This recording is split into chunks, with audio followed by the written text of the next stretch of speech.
उनीहरूलाई लाग्छ यो खुल्ला ठाउँ उनीहरूको लागि प्राकृतिक रूपमा बनाइदिएको टोयलेट हो भनेर।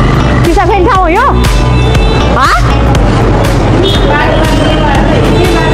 यहाँ पिसा फेर्ने ठाउँ हो यो? फोहोर गराउनु त अपराध होइन, तर कसैले त्यो फोहोर रोक्न खोज्यो भने त्यो चाहिँ अपराध हो। यो देख्नुभयो? 1 हप्ता अगाडि बनाएको स्ल्याब एकदमै उभाएर चाहिँ हैन? देख्नुभयो? देखिनु म आँखै देख्दिनँ। आँखा देख्नुहुन्छ? के तपाईँ चाहिँ किन रिक्सा त? तपाईँ म देख्नुभयो भने राम्रोसँग सोधिरहेको छु मैले तपाईँलाई। त्यो निवार फाल्नुहोस् पहिला। निवार त्यहाँ टिबेट निवार फाल्नुहोस्। त्यो फाल्ने ठाउँ हो यो? डस्टबिनमा हाल्ने हो त्यो। मलाई त रिङ्गाटो लाग्यो। साइकल मात्रै चलाएर त भएन नि केटा, कहिलेकाहीँ त दिमाग पनि चलाउनु पर्यो। बिहार जाँदैछौँ होइन? हुन्छ जा उतैतिर भयो। जग्गा होइन अनि अलिकति फेरि बोटारेन भने चाहिँ हाम्रो सबैजना रिसाइदिन्छ। 100 जना मान्छे रिसाइदिन्छ। बोटारे हो नि 1 जना मान्छे रिसाउँछ कि जुन टोलमा नि 1 जना। यो पकम बुसेलाई कसले सम्झाओस्? 100 जनाले केही गर्न भन्यो भन्दैमा लाखौँ जनालाई दुःख दिन त भएन नि। भोलि तिनै 100 जनाले तारेभिरमा गएर हामफाल भनिदियो भने के गर्छस्?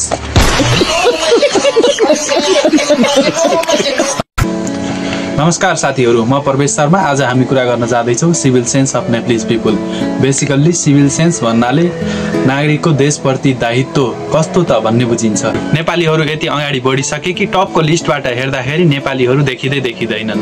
विकास, उन्नति र प्रगतिमा अरू देशहरू अगाडि बढ्दैछन् भने नेपाल चाहिँ पछाडि ढुङ्गे युगतर्फ लम्किँदैछ। हजुर, जसको कारण हो zero civic sense of Nepalese people. हजुर, अरू देशहरूले चन्द्रमामा पनि बस्ती बसाउन सकिन्छ, कसरी त्यहाँ गएर मानव बस्ती बसाल्ने भन्ने सोच्छन् भने नेपाली चाहिँ अस्ट्रेलिया, अमेरिका, हङकङमा नेपालीहरू कसरी गएर त्यहाँ बस्ती बसाल्ने भन्ने तर्फतिर लाग्छन्।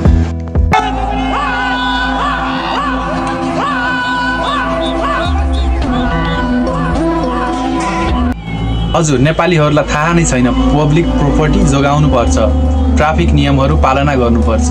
किनकि यहाँ म्याथ पढ्न, साइन्स पढ्न त सिकाइन्छ, तर बेसिक सिभिक सेन्स भने सिकाइँदैन। हजुर, यहाँ त सिभिक सेन्स भन्दा बढी इम्पोर्टेन्स राजा ज्ञानेन्द्रका छोरा को थिए, वीरेन्द्रका बाउ को थिए र धरहरा 22 तले कि 25 तले हो भन्ने चिजलाई दिइन्छ।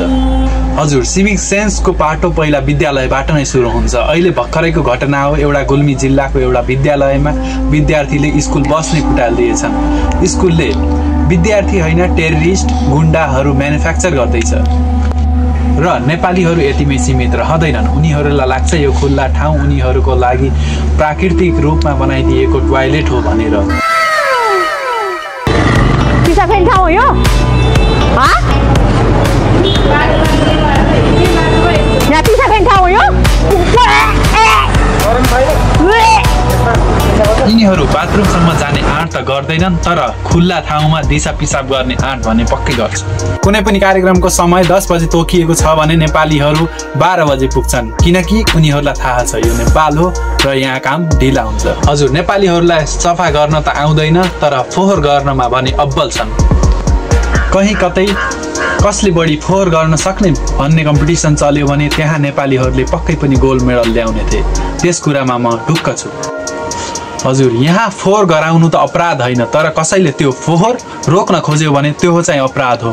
यो देख्नुभयो? 1 हप्ता अगाडि बनाएको स्ल्याब एकदमै उभाएर चाहिँ हैन? देख्नुभयो? देखिनु म आँखै देख्दिनँ। आँखा देख्नुहुन्छ? के तपाईँ चाहिँ किन रिक्सा त? तपाईँ म देख्नुभयो भने राम्रोसँग सोधिरहेको छु मैले तपाईँलाई। त्यो निवार फाल्नुहोस् पहिला। निवार त्यहाँ टिबेट निवार फाल्नुहोस्। त्यो फाल्ने ठाउँ हो यो? डस्टबिनमा हाल्ने हो त्यो। नेपालीमा सिभिक सेन्स जिरो छ, यो त उनीहरूको व्यवहारले नै बताउँछ। कुनै पनि गभर्मेन्ट अफिस, लाइब्रेरी, स्कुलहरूमा पेन जहिलेसुकै बाँधेर राखिएको हुन्छ, किनकि उनीहरूलाई थाहा छ नेपालीहरू कति तगडा छन् चोरीमा भनेर। हजुर, भनिन्छ नि नजर हटी दुर्घटना घटी, त्यस्तै हाल छ नेपालीहरूको। गर्नुपर्छ पट्टी सट्टी। र एउटा लैतडे मोटो ब्लगरले यो कुरालाई अझ प्रष्ट रूपमा व्याख्या गरेको छ। ओए मलाई त रिङ्गाटो लाग्यो। साइकल मात्रै चलाएर त भएन नि केटा, कहिलेकाहीँ त दिमाग पनि चलाउनु पर्यो। बिहार जाँदैछौँ होइन? हुन्छ जा उतैतिर भयो। जग्गा होइन अनि अलिकति फेरि बोटारेन भने चाहिँ हाम्रो सबैजना रिसाइदिन्छ। 100 जना मान्छे रिसाइदिन्छ। बोटारे हो नि 1 जना मान्छे रिसाउँछ कि जुन टोलमा नि 1 जना। यो पकम बुसेलाई कसले सम्झाओस्? 100 जनाले केही गर्न भन्यो भन्दैमा लाखौँ जनालाई दुःख दिन त भएन नि। भोलि तिनै 100 जनाले तारेभिरमा गएर हामफाल भनिदियो भने के गर्छस्?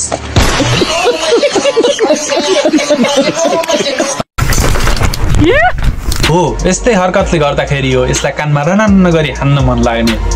पशुपति त्यसको बाउको सम्पत्ति त होइन नि, यो विश्वको सबैभन्दा ठुला मन्दिर मध्येको एक हो। तैँले यस्तै गरेर हो नेपालीहरूको नाम बदनाम भएको। हजुर, यिनीहरूमा दिमाग यति छ कि जता सुकै विकास गरे यिनीहरूले, जहाँ जहाँ आवश्यक पर्ने थिएन त्यहाँ पनि विकास गरे।